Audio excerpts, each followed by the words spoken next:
নমস্কার তোমাদের সবাইকে আমাদের চ্যানেলে স্বাগত জানিয়ে আজকের ক্লাসটি শুরু করছি। আজকে তোমাদেরকে দেখাবো অষ্টম শ্রেণীর প্রথম পর্যায়ক্রমিক মূল্যায়ন 2024 সালের রায় ও মার্টিন প্রশ্ন বিচিত্রা থেকে বাংলা বিষয়ের মডেল কোশ্চেন নাম্বার যে 11 নম্বর সেটটি আছে আজকে তারই সমাধান করে দেব। তাহলে চলো আর দেরি না করে এবার আমরা দেখে নিই। প্রথমেই একের এক দাগে আছে, তিনি নির্বিঘ্নে সর্বক্ষীয় শিবির সন্নিবেশ স্থানে উপস্থিত হইলেন। তিনি হলেন, তোর হবে মূল সেনাপতি। পরের প্রশ্ন দেখো, একের দুই দাগে আছে প্লাবিত কথার অর্থ কি? উত্তর হবে বর্ষাকাল। পরের প্রশ্ন দেখো, একের তিন দাগে বলেছে চলে গেল লুব্ধ হিংস্র ছন্দে। কে চলে গেল? উত্তর হবে চিতা। পরবর্তী প্রশ্ন দেখো, গ্রাম গেটার গেরাম, যে ধরনের ধ্বনি পরিবর্তন এটি হলো মধ্য স্বরাগম। একের পাঁচ দাগে আছে প্রবাদ হলো প্রকৃষ্ট লোকবাদ। এবার দেখো দুই দাগে চলে যাই, বলেছে নিচের প্রশ্নগুলো সংক্ষেপে পূর্ণ বাক্যে উত্তর দাও। দুইয়ের এক দাগে বলেছে চলে আসছে এমনই রকম কোন ঘটনাকে ইঙ্গিত করা হয়েছে?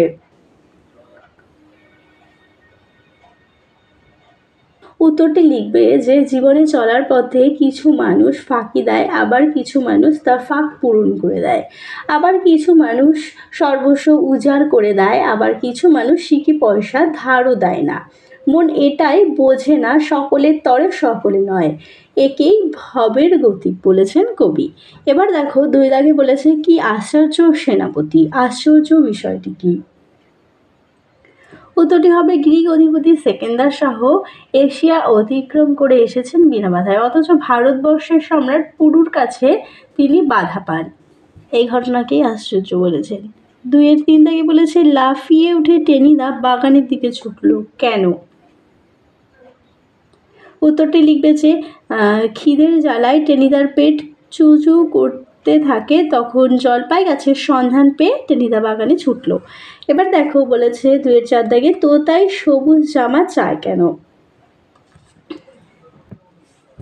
গাছেরা সবুজ রঙের জামা পরে আনন্দে অভিভূত হয়, সেই কারণে বীরেন্দ্র চট্টোপাধ্যায় রচিত সবুজ জামা কবিতায় তোতাই বাবুর একটা সবুজ পাতার মতো জামা চায়, যা তাকে আনন্দে আপ্লুত করবে। পরের প্রশ্ন দেখো, দুইয়ের পাঁচ দাগে বলেছে অক্ষর কাকে বলে?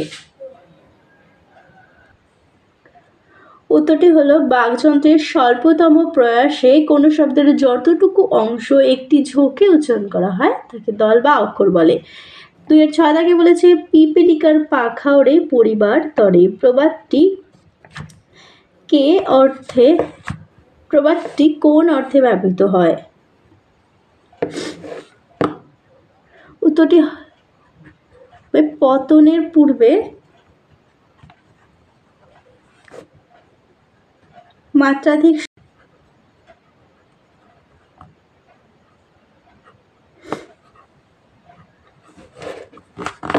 সক্রিয়তা।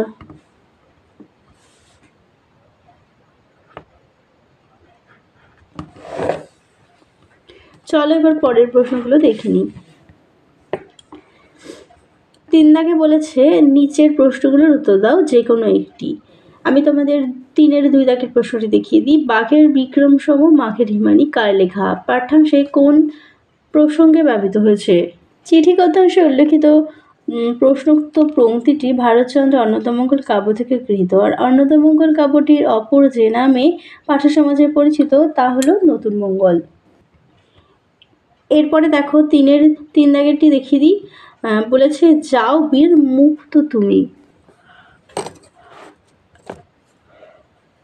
চলো চার দাগের প্রশ্নটি দেখে নিই।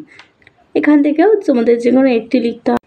চারের এক দাগে আছে প্রথমে যে লিস্টটা হলো তা এই রকম কিসের লিস্ট? লিস্টে কি কি ছিল, যার জন্য এই লিস্ট, তার পরিণতি কি হয়েছিল, সংক্ষেপে লেখো।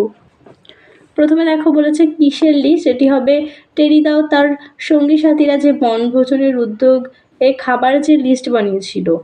আর লিস্টে কি কি ছিল? লিস্টে ছিল বিরিয়ানি, পোলাও, কোরমা, কোপ্তা, 2 রকম কাবাব আর মাছের চপ। এরই সাথে ছিল যার জন্য এই লিস্ট, তার পরিণতি কি হয়েছিল। লিখবে যে বনভোজনে গিয়ে তারা একের পর এক সমস্যার সম্মুখীন হয়। প্রথমে হাবুল আছাড় খেয়ে পড়ে সব ডিম ফাটিয়ে ফেলে, এরপর টেনিরা আছাড় খায় এবং সব রসগোল্লা কাদায় পড়ে যায়। প্যালা কাঁচা তেলে মাছ ছেড়ে মাছের তালগোল পাকিয়ে দেয়। একেবারে শেষে টেনিদা খিচুড়ি রান্না করতে গিয়ে ঘুমিয়ে পড়ায় বাদরে চাল ডাল এসে সব খেয়ে নেয়। শেষ পর্যন্ত তাদের গাছের পাকা জলপাই খেয়ে খিদে মেটাতে হয়। তাদের বনভোজন ফলভোজনে পরিণত হয়। এবার দেখো 5 দাগে চলে যাই। বলেছে নিচের প্রশ্নগুলোর উত্তর দাও, এখান থেকে যে কোনো দুটি করতে হবে। 5-এর 1 দাগে বলেছে অভিশ্রুতি কাকে বলে, উদাহরণ দাও। দেখবে অপিনিহিতের ফলে আগত হস্যিকার আর হস্যুকার পরবর্তী স্বরধ্বনির সঙ্গে সন্ধিযুক্ত হয়ে যে ধ্বনি পরিবর্তন ঘটায়। উদাহরণ যেমন দেখো, করিয়া গেটার দিন কইরা গেটার দিন করে। এবার দেখো 5-এর 3 দাগেটি দেখিয়ে দিই। বলেছে অভ্যন্তর গেটার দিন ভিতর। এটি হলো আদি স্বরাগম, এটি হলো আদি স্বরলোপ। এরপরে আছে হ্রদ গেটার দিন হ্রদ, এটি হবে ধ্বনি বিপর্যয়।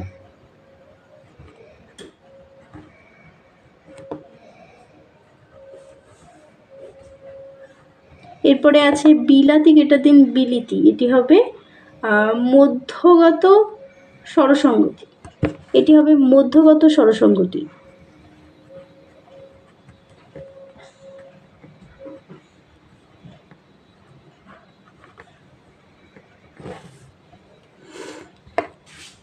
তাহলে চলো তোমাদের 11 নম্বর মডেল সেটটিও আজকে সমাধান করে দিল তোমাদের প্রথম পর্যায়ক্রমিক মূল্যায়নের শেষ মডেল সেট। চলো আজকের মতো ভিডিওটা এখানেই শেষ করছি। ভালো লাগলে অবশ্যই একটি লাইক করো। সবাই ভালো থেকো, সুস্থ থেকো, টাটা।